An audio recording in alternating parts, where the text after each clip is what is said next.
This is Dan Schneider. On this Dan Schneider video interview, the subject is mathematics. Is it a language or is it not? I will be talking with David Geary, and the conversation will begin in a moment.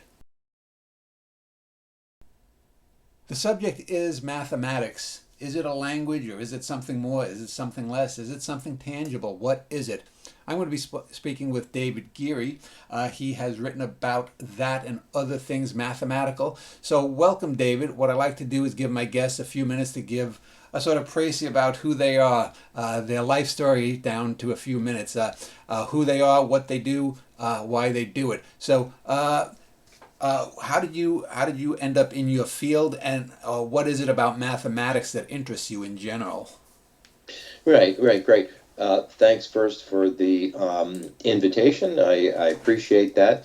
So I study cognitive development, at least in one of my lives, and from that perspective, I'm studying mathematical development, the development of mathematical cognition and learning. We've studied anywhere from 3-year-olds up into old age. We've done uh, from preschool up through algebra, and done some cross-national work, cross-generational work as well. So I'm basically interested in the development of mathematical competencies. I served on the President's National Mathematics Advisory Panel and chaired the Learning Processes Task Group. In my other life, I study sex differences from an evolutionary perspective, and one of my books is on brain and cognitive evolution. So I've kind of done a whole range of things, not just the math cognition. Yeah, one of the reasons I wanted to do a show on a subject like this was because, I will sometimes let my YouTube channel, if I'm listening to something, it files through things, and I find it an interesting way to just get new ideas for talking to people. But I believe that math is a language, and there's the old thing about a child needing to learn language by the age of 5, 6, 7. You hear the wolf children raised by wolves, and they could never catch up to because they weren't stimulated early enough. Have you explored that in relation to mathematics? Do children need to learn how to know that 2 plus 2 equals 4, or 3 times 3 equals 9 by 6 or 7? And if they don't, they just don't get it? Right. Yeah. That's a great question. Language does need experience. It needs social interactions. It needs kids using it, and a normal social structured environment for language to develop properly. But it has a built-in biological basis to it. So it is an evolved competency that's dependent in part on species typical species typical experiences. You're shaking your head there. Yeah, no, because my cat is trying to steal the video. Let me just Okay. put him out of the room Okay. here. All Ozzy, right. you can. This cat has such an ego. Uh-huh. Okay, I'll see you later, boy. Sorry about that. That's that's Um, yeah, and it's interesting when we think of the term cognition, because your cognition is going to operate, even though we're both male human beings, in a different way than mine does. And it's the whole thing about qualia. If I say that apple is red, are you seeing the same red I'm seeing? And I have the suspicion that with mathematics, when we talk about numbers, and whether we're talking about Einsteinian level physics, or whether we're talking just about basic addition or subtraction, that cognitively people will get different ideas. You hear about people with things like synesthesia, and the number 7 in a number always makes them smell strawberries or something like that. Uh, what have you ever dealt with that kind of thing in regard to mathematics versus language? Do they operate in the same way? When I say language, I mean verbal language versus mathematics being a language. right. Yeah. So as I was saying, language has a built-in scaffold to it. So as long as you have normal experiences, you'll develop language just fine, at least for most people. Mathematics is more of an evolutionarily novel. It's a culturally produced um, competency that developed over the last few thousand years or so to meet, you know, commerce and bureaucratic needs and a variety of other types of things. So mathematics doesn't have the long evolutionary history of language. And so we don't have these built-in scaffolds to help us learn that, 2 + 2 = 4, or understand how equations can map onto, the coordinate plane or something like that. We have to go through many, many years of hopefully organized and rigorous instruction to get a reasonable level of competency that might be analogous, by high school, if you've had a good curriculum, to a level of language competency we might see in a 4 or 5 year old. So I was looking at some videos a few weeks ago after I started sending around for my latest batch of shows, including this one. And I'd see videos of certain animals, and we know now that certain animals, like some of whales, whether they're killer whales, sperm whales, we know that corvids with crows and ravens, parrots especially, they not only repeat things, but if they say, Dan is a dumbass, Dan is a dumbass, I might have done something to piss them off or something, and Sure. they know what those words mean. Right. And I've also seen where they do they'll have a crow or another any kind of corvid member family in a little box, and to get fed, it will have to go 1 + 1, and it knows where to tap. So it seems the genesis of an awareness of numeration, if you will. Have you studied that, and how does that figure into maybe thinking that that says mathematics may just be a slightly different type of language if non-humans can understand it? Right. Yeah. So a lot of animals, as you said, have a sense of relative quantity. They can know that there's more food here, or more food over there. That's an approximation of relative quantity. As you noted, some species may be able to do a little bit of counting. I think there's some arguments about that. So chimps, for example, can learn to count and discriminate the numeral 3 from the numeral 4. I know that 4 is more than 3. But it takes thousands and thousands of experimental trials for them to learn that relationship. Now, it requires kids some experience to learn that the numeral 4 represents 4 things of any kind, and 3 represents one less than that. But they're going to pick it up in about 6 months, and they will generalize. Well, 5 comes after 4, and so 5 must be one more than 4, just like 4 is one more than 3.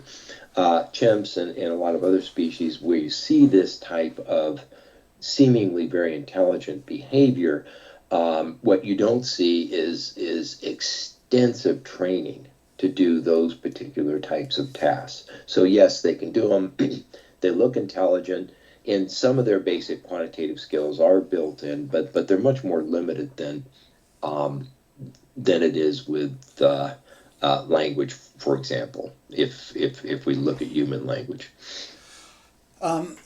So we use the Arabic numeral system, Mhm. and that's basically universal. Every major culture, that certainly every state that's in the United Nations uses Arabic numerals. But we know there were Roman numerals. We know that the ancient Koreans had a different numeration system. Cambodia, I'm sure African tribes Sure. in America probably had different ways of symbolizing these things. But would there, for example, be pi if you're using Roman numerals or some other numeration system? Or is pi simply an invention of the Arabic numerals? And if so, that to me seems a very strong case that mathematics is a language unto itself. Well, right. The Arabic numeral system and the base 10 system is incredibly useful. And it only has 10 symbols to it that can be put together in many, many different ways. The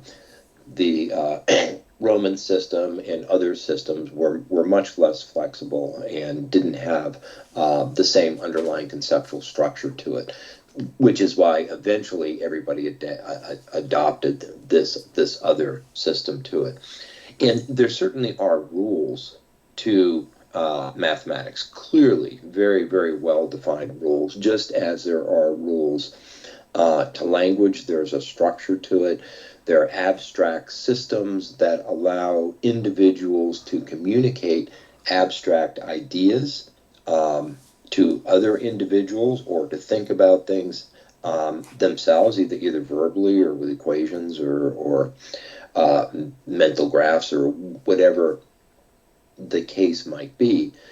But the mathematics system is novel. It emerged over the last 5,000 years or something like that, only with a lot of effort by a lot of individuals, and then it is converged and put together into a system that can now be taught to kids. And so it is like a language, but it's not quite the same. We did a brain imaging study just last fall where we looked at the brain networks that were involved in basic math and reading, which is built onto the language system. We looked at similarities and differences in those networks in both kids and adults. And there are some parts that are similar, and those are mostly in the prefrontal, what are called cognitive control areas, the areas that allow you to focus attention and switch from one task to another and so forth to meet whatever goals you need to meet. The posterior, the back regions, are very different.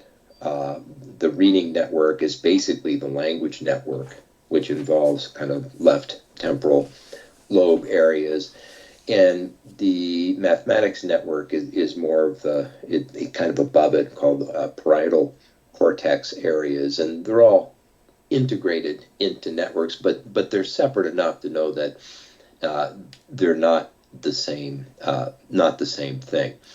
Some of the areas that are involved in mathematics only become involved with mathematics if there's instruction. Some of the language areas, the basics of the language network seem to form, probably middle of gestation, third trimester or so. The language network is processing language sounds in infancy and discriminates them from music sounds or other types of sounds that have a similar pattern to them. There are areas related to quantity discrimination. So an infant will look more at a glob of 4 things versus 3 things, but that doesn't really develop too much beyond that without some type of cultural intervention. So you are in it's not a language camp then, it sounds like. Well, I think it is a language in a sense that it is a structured system for communicating quantitative information and quantitative concepts, and is a very useful language for scientific disciplines. It's not an evolved skill like human language is, but it has a lot of parallels to it. It also sounds like it's got a different generative force from it. It comes from a different part of the brain. So it's sort of like it's almost like if someone, like started speaking in tongues, let's say, you know what I'm talking about, they would claim, well, I can't do it myself. It's coming from God. And I'm not saying that mathematics is a gift from God, but Yeah. it's coming from a different part of the brain. That's what your opinion is. Right. Right. Yeah. Yeah. So let me just ask, because if I look at what language is generally defined, and this is of course verbal language, and we also, because to me there are three types of languages, written languages. There's the verbal or the written language. There's mathematics, and then there's musical notation. Just to me, those are the three types of major languages when I think of that. Of course, 95% of the time I'm going to think about what we are doing in this conversation, verbal language. Right. But Right. so language must have meaning.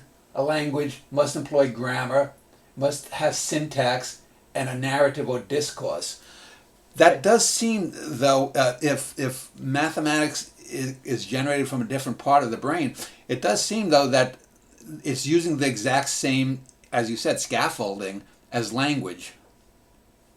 Well, right. It definitely has structure to it.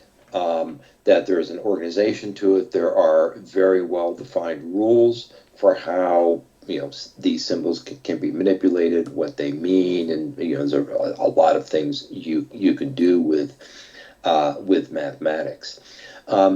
It's just the way that you're wording it. It sounds like the grammatical structure of a spoken language um, provides the structure for mathematical concepts and regularities, such as the base 10 system. So language has a recursive, you can embed statements in other statements, just like you can embed Arabic numerals in each other to represent ones and tens, thousands, and so forth. And some people have made that argument that the basic structure of an evolved language system is co-opted to provide a basic structure to understanding the base 10 system or other types of mathematics. But it doesn't seem like the same brain networks are involved in there. People certainly have an organized way of thinking and can put together very, very complex systems, obviously, like mathematics. But it took a very long time for people to figure out how to do that.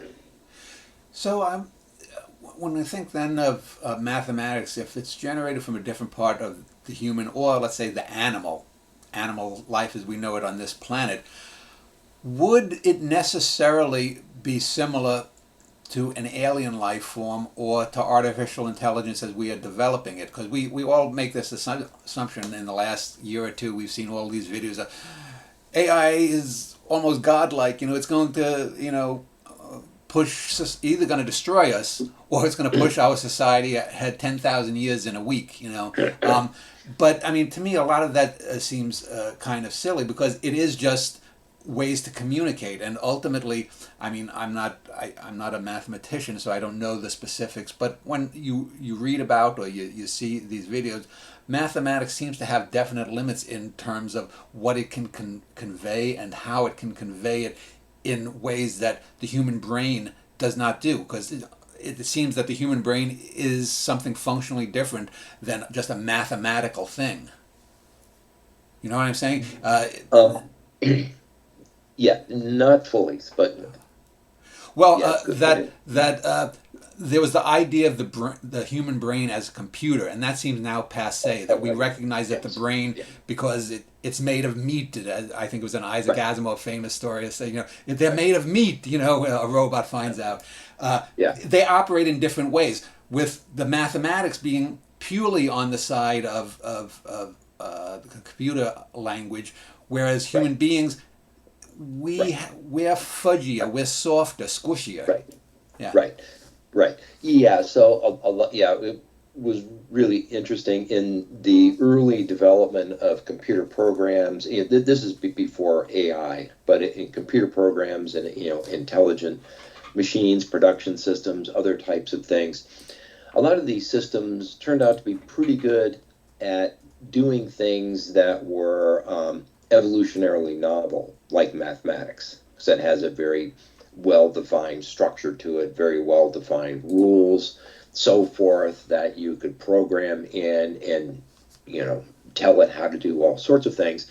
Um, but learning to recognize human language with all its squishiness in there was a much more difficult task, and it's getting there for sure. But it took much longer because it's a different machine, so to speak.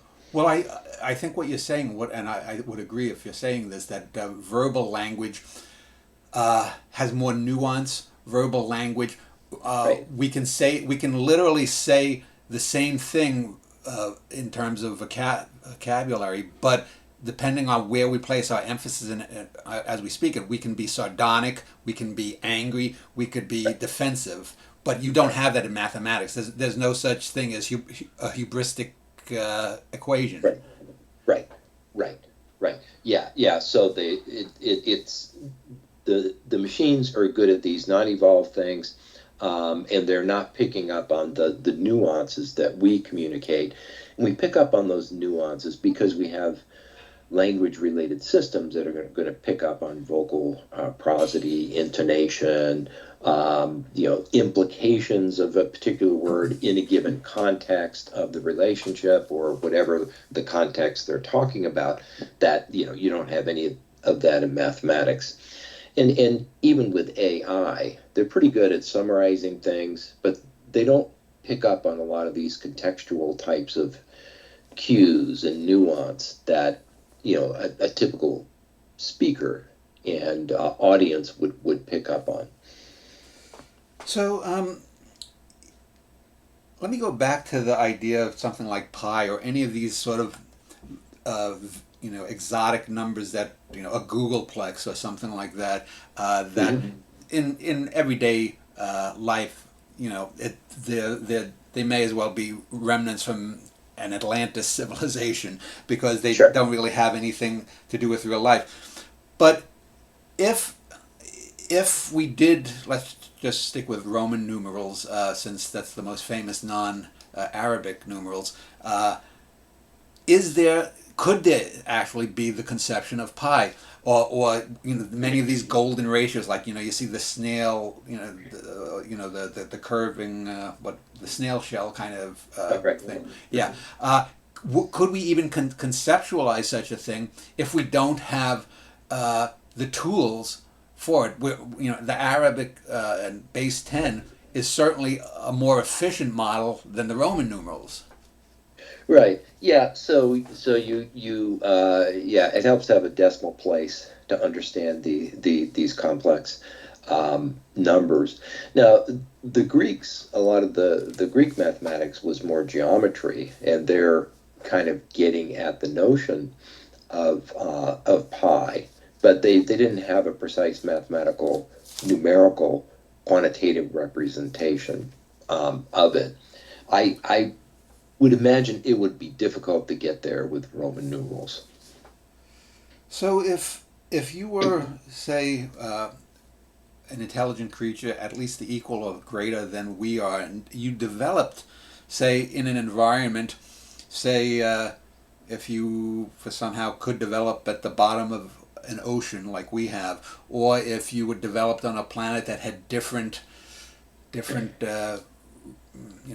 whatever radiation, the different density. It had a smaller mass, larger mass, but Mhm. somehow you were able to develop a mind, at least, if not a full creature. You could be a Boltzmann brain for all for all that matters. It would seem to me that you're limited by your own structure, meaning that if Right. that there would have to be some kind of language that communicates the diurnal everyday stuff about, oh, do you want to go out to eat tonight? But the more abstract concepts of mathematics, would an alien brain that develops in whatever non-terrestrial system even have that? Would and would, the phrase, I guess, is math. Math is the universal language. Is it? it would seem to me that even though if we look at it as flawed versus verbal language, it would still be as dependent upon the construction of the creatures using it. Right. Well, math is universal language for the sciences. Mm. Um, Human whether sciences, terrestrial sciences, the human sciences, whether some reasonably capable creature from another planet develop mathematics, it would depend. That they would have to. Humans develop it because they developed larger and larger societies that required bureaucratic management and methods for keeping track of things like taxes, who owned what, who was owed what, those types of things. So they would have to have similar needs for them to put any effort into developing a system like that. Now they would probably still have inability to figure out more versus less and very simple types of things. So if we look at individuals in more traditional, say, further hunter-gatherer societies and other societies that don't have direct commerce and they don't have really a need to kind of deal with bank accounts, that sort of thing, they have a very limited understanding of formal mathematics. They have a few number words. And they can certainly tell if there's more here or there's more there. But you give them a problem, Arabic numeral 3 plus 5 equals, it would be meaningless to them. But it would also depend, I think, on their perceptions as well as what's generated within their mind. For example, the mind itself, you could argue, has a certain type of sense, but if they, we have eyes, so we could see, let's say if we're hiking in the woods and we see, oh, there's 1, 2, 3, 4, 5 mountain peaks, in the distance. But if you didn't have eyes and maybe you didn't have, I guess, I don't know, radar kind of, if there was any sonar, or sonar like maybe whales have, it would be much more difficult. I mean, if you're a dolphin, boom, or a bat, you can know there's a large quantity of eagles out there that might eat me. I better get back to the cave. But you're not going to know. Oh, there are 3 eagles there. You know what I'm saying? They can sense that there's a danger. They have the sonar or whatever it is that they use to do so, but it's not exactly an ability to know that it's 3 times as dangerous versus 1 eagle out there. Right. And then the question is, even if they can discriminate, they can probably discriminate 3 from 1, mm-hmm. because 3 eagles have more surface area, mm-hmm. than 1. And so it could be they're counting, or it could be they're just they're making a distinction that, there's more of these things here because they're taking up more space than over here. And so there's alternative ways to come to the same conclusion without doing it in a human-like way.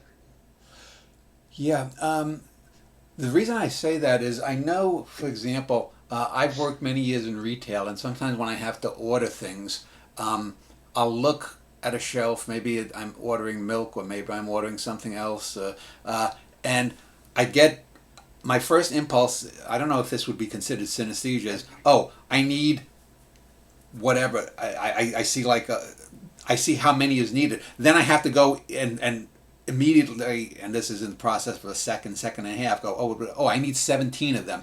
So my first thing isn't looking on a sheet or a thing and looking at the numbers as every week goes on and say, oh, we have this certain numbers on Wednesday, this certain numbers on a Saturday.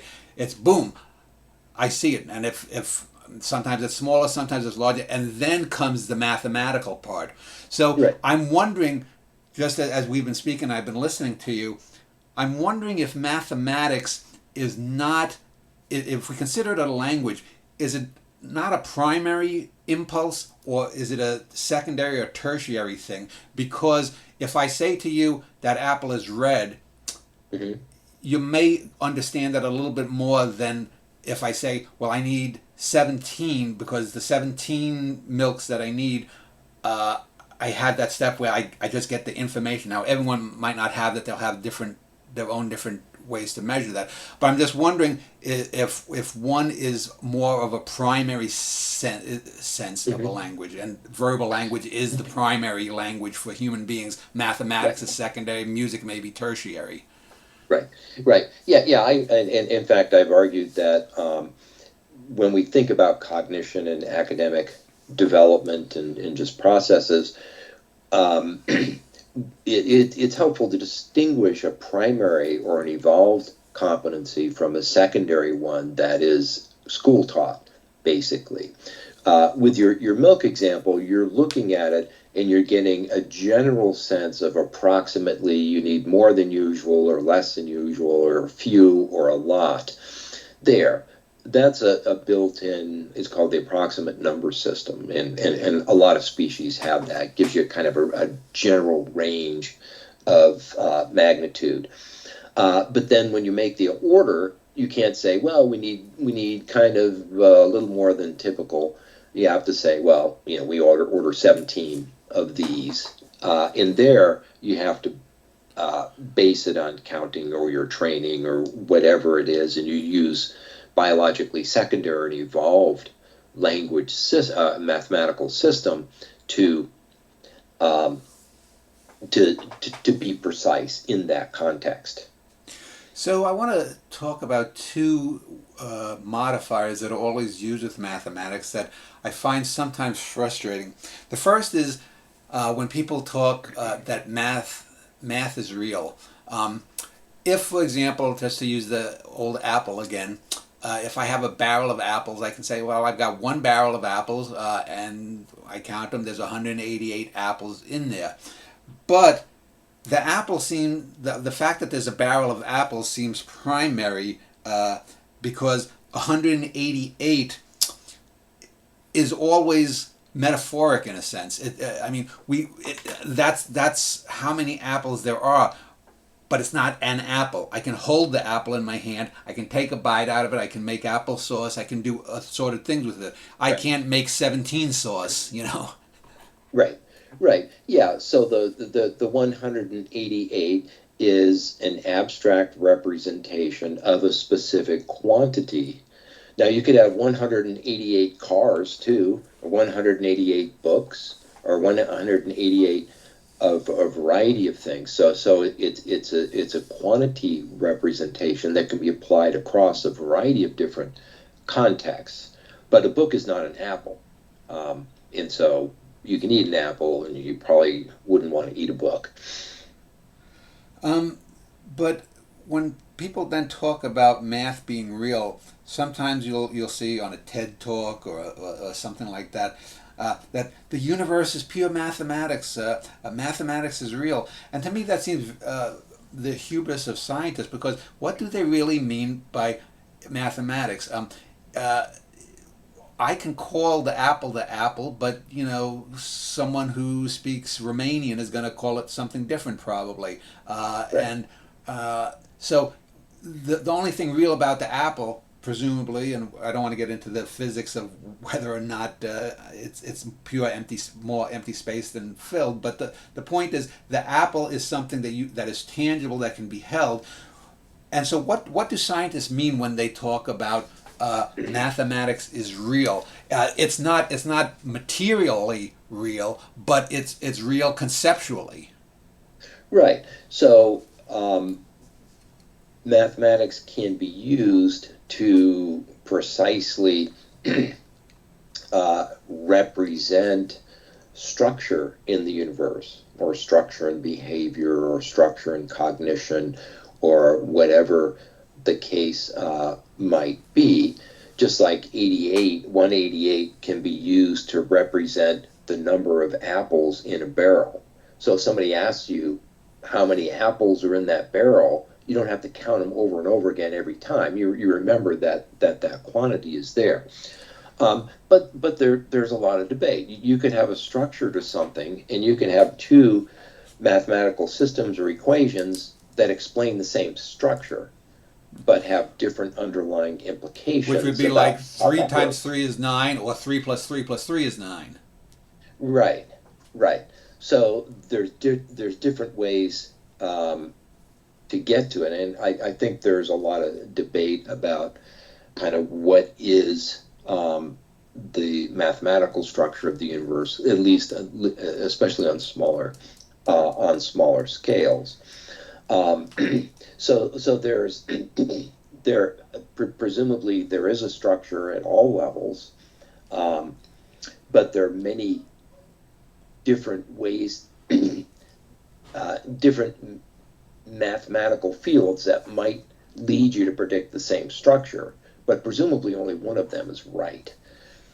So I know that from what I've read, you're not a physicist, but you're on the psychological side. So this may be outside your wheelhouse, but I'll ask it anyway just to see. For example, the last 50, 60 years, whatever it's been the idea of dark matter, and it first came from the idea that as they were watching the speed apparently of some galaxies, the stars on the outer rim of the galaxies were going too fast, I think it was too fast, than mathematics predicted. And the general consensus was that there had to be something there that they weren't seeing. I would say maybe it's the limits of mathematics itself, because if we had a different vocabulary, if we had multiple vocabularies within mathematics, maybe we could not have to resort to what seems to me these sort of ad hoc solutions that now 50, 60 years later there's still no proof of. Maybe we should take a look at the mathematics, and instead of crowing about, oh, mathematics will solve everything, maybe mathematics is as flawed as verbal language, which, the circularity of language and stuff. Maybe there's a circularity to the mathematical language. Yeah, I don't think mathematics is as flawed as or as nuanced. I suppose might be or as fluffy or whatever as language. A lot of mathematics has already been developed, and that's what we learn at school. But there are also academic mathematicians who are pushing the boundaries and trying to come up with different ways of representing or solving problems or whatever. So it's a mature science for sure, but it's not a complete science. So you now that's interesting, because you're stating you think mathematics is a science then, rather than so it's a science and a language. Well, or yeah, it's a technical academic field that continues to grow. Hmm. It's just interesting, because as someone who is a writer himself, I thought that was a very interesting point, or it seemed to slip out. But nonetheless, do you think then that that well, I guess you just stated it. So mathematics does have its limits, but where do you think they are systemic limits within the mathematics? Just like as I talked about the circularity of verbal language. Oh, that's a fruit. That fruit is an apple. That apple, and you get back, and you're just using it. It all goes around in a circle. So, do you think that there is a circularity of math or not? Yeah, I don't think so No. in the same way. Now there may be different mathematical techniques or approaches that have yet to be developed that would give us insights about the universe or whatever it is that we don't yet have. Um, but I think those, people, that's what academic mathematicians do. I mean, they try to figure out different ways of mathematically solving problems or approaching problems. So, I mentioned this term just a few minutes earlier, pure math. Uh, Mhm. you often hear people talking about pure mathematics, and when you see visual representations of it, you see, oh, an equal sign. you see, 2 plus 7, or E equals M plus E plus, the Einstein equation, E equals MC Sure. squared, as if you could have a cosmos that's pure mathematics, but it's not going to use our symbols. Just like we don't have tildes in English. Right. It wouldn't be the same. So when they say pure mathematics, what the hell are they talking about? Are we an impure mathematical universe then? No, no, I think what they mean there is pure mathematics is you're trying to figure out a mathematical proof or to solve a particular abstract mathematical problem as a goal in and of itself. Applied mathematics would be something like statistics or whatever. So you're looking at the probability of something happening in the real world that you're applying it to a real world outcome versus just an abstract mathematical um, question. So we know, for example, that verbal languages evolve. One just has to look at now. It seems every 2 or 3 years, there's some new kind of thing that exists in social media that didn't exist before. We have text language. Like STFU, shut the fuck up. Mhm. People will Right. say that. So that keeps evolving.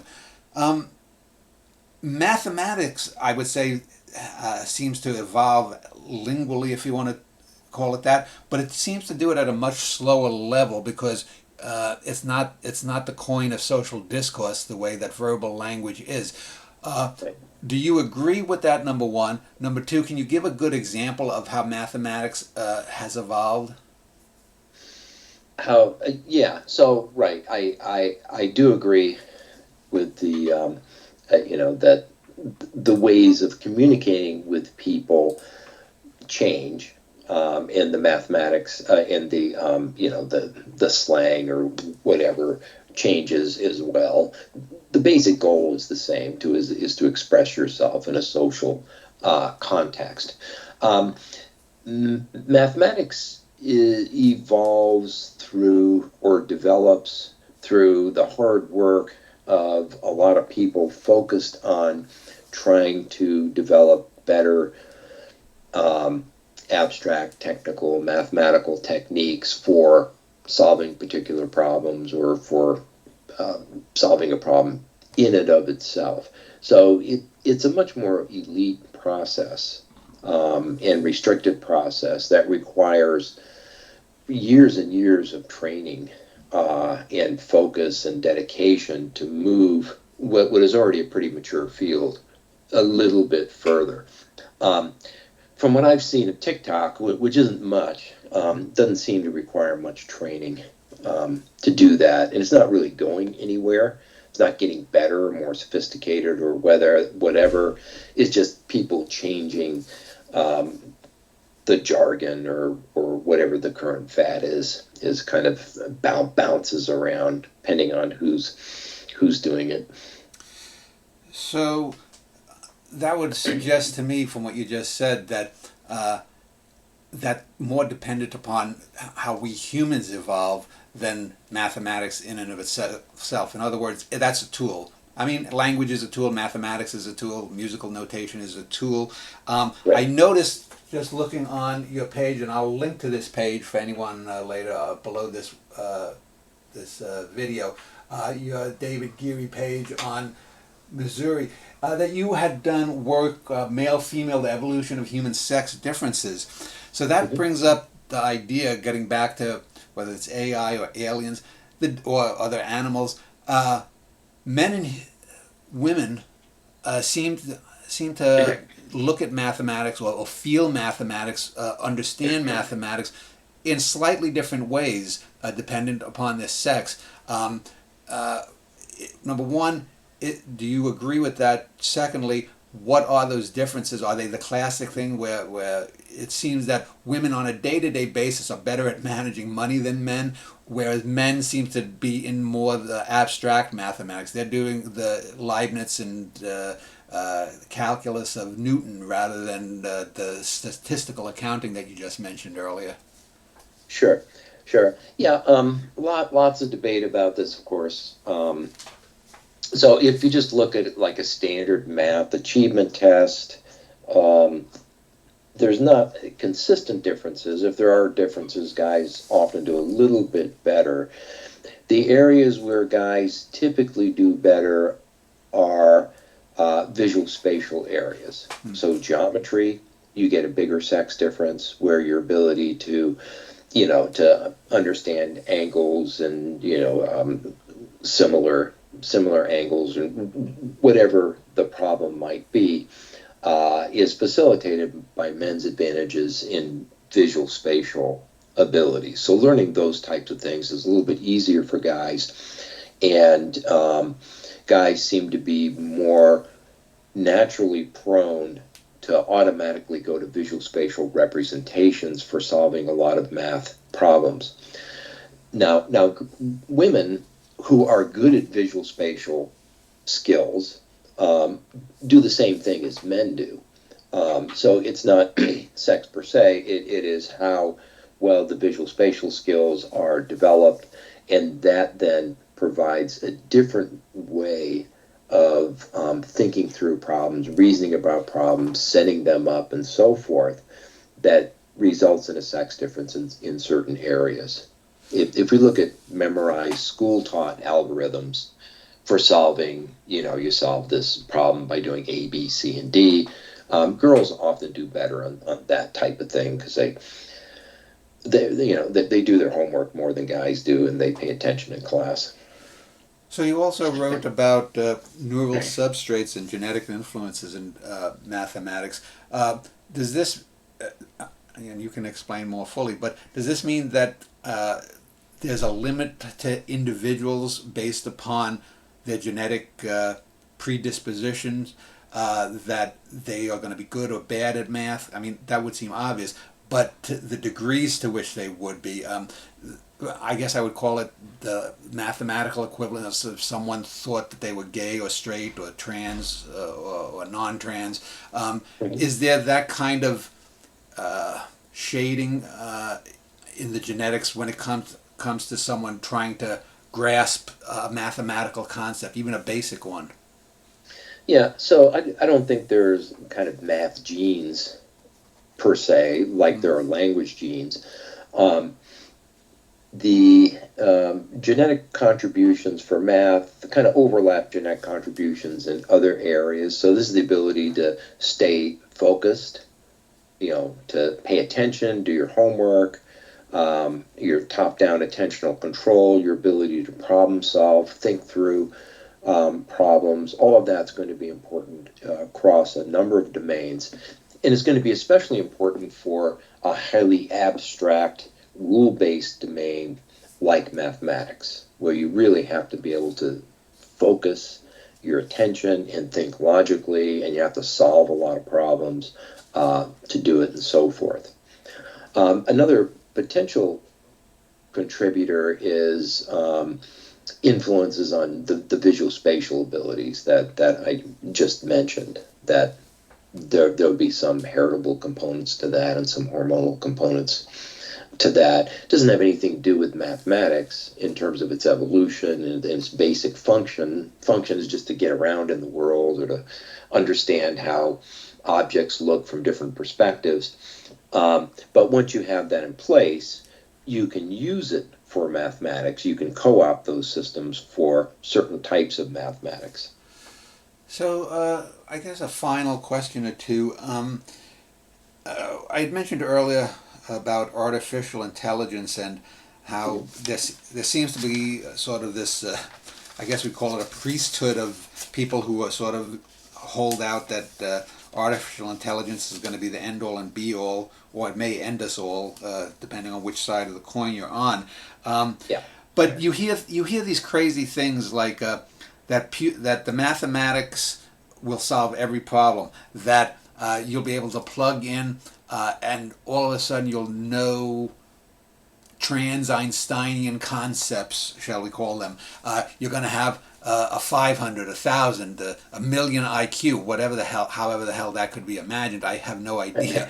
But is the future of mathematics, do you think that it's going to be as, I don't know if I should say important, as fundamental maybe to the future, or will, because we seem to have established that verbal language is more fundamental than mathematics. Do you see that in a future, one of the ways that human beings will improve is by getting the mathematics ratcheted up to that lingual level, the verbal? Yeah, I don't know. I mean, the mathematics is indispensable in a complex modern society where you have finance, all and a lot of the programs we use and so forth require mathematics, even if it's in the background, even if we don't notice it. So that, if society continues to become increasingly complex, yeah, mathematics will probably become more and more important for managing and coordinating many, many activities in society. For most of us, it'll blend into the background and be done by, well, AI is actually not very good at math at this point, but presumably at some point, it should be. Um, for it to become like language, an evolved, complex system like language, you would have to basically have all the mathematicians be outrageously reproductively successful, which I'm not seeing. So, final two questions. Number one, if you wanted to comment on anything you missed, or that we brought up a topic and you didn't have a chance to answer, if you want to do that. And secondly, then, regarding mathematics, what are you working on in the future? So, if you could do those 1, 2 questions. Yeah, so what we're working on right now is we've done, we study math, cognition, and learning. We finished an algebra project, kind of readiness for high school algebra, a few years ago. And prior to that, we did preschool stuff.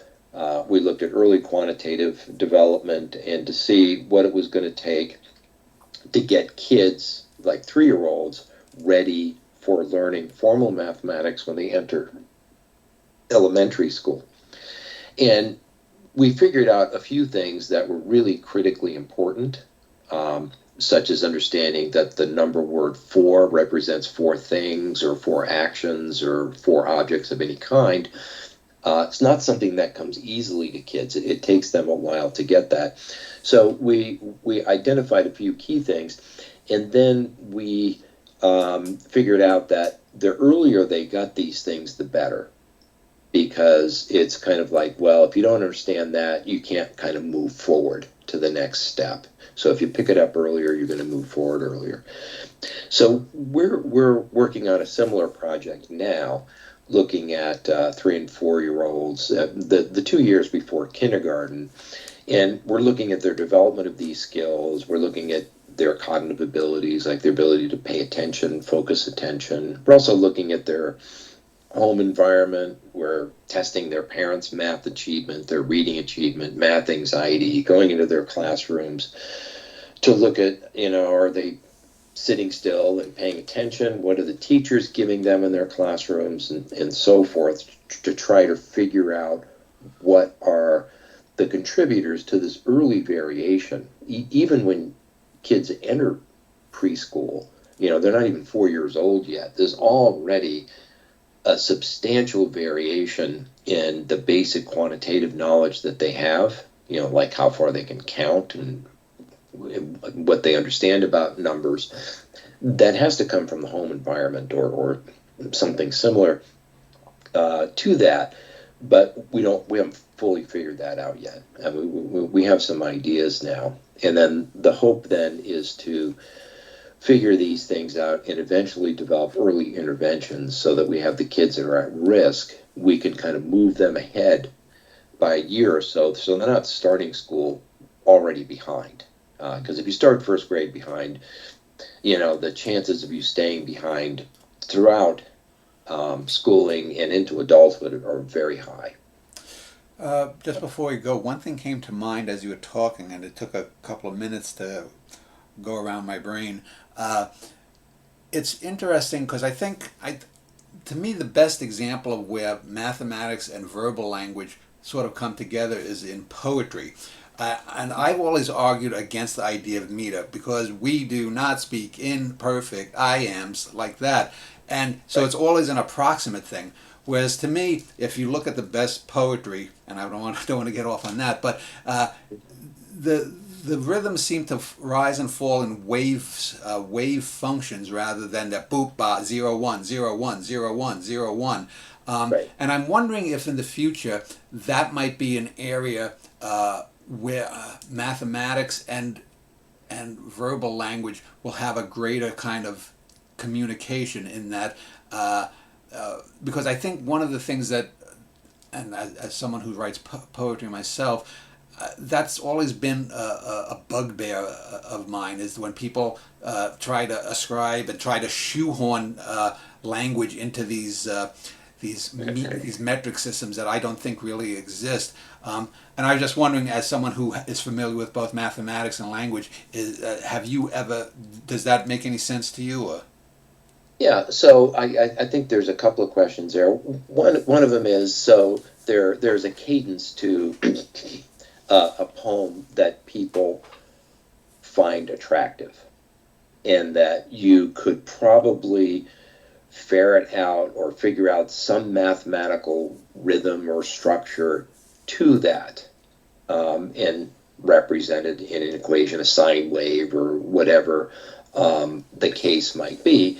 And then you can use those, have people write, rate poems, say, okay, which ones you like the best, which are the most meaningful, and so forth, and to see if the structure in the mathematical structure of it predicts what they like. Now that's something different. That just means that people prefer a certain type of regularity, as expressed in poetry and other types of things. That regularity can be represented by mathematics, and then we can use that mathematics to better understand better understand what types of regularity people like. But then to understand why they like that type of regularity, we'd have to look deeper into in this case, the language system, the structure of the language system, Broca's area, whatever's producing that sensitivity to cadence. Well, that's a topic for another interview at another time. David Geary, I will link to the University of Missouri page for you, and anyone who wants to find out more about you and your work can look there. Thank you for spending about an hour speaking about mathematics as a language or not. All right. Thank you. Appreciate it.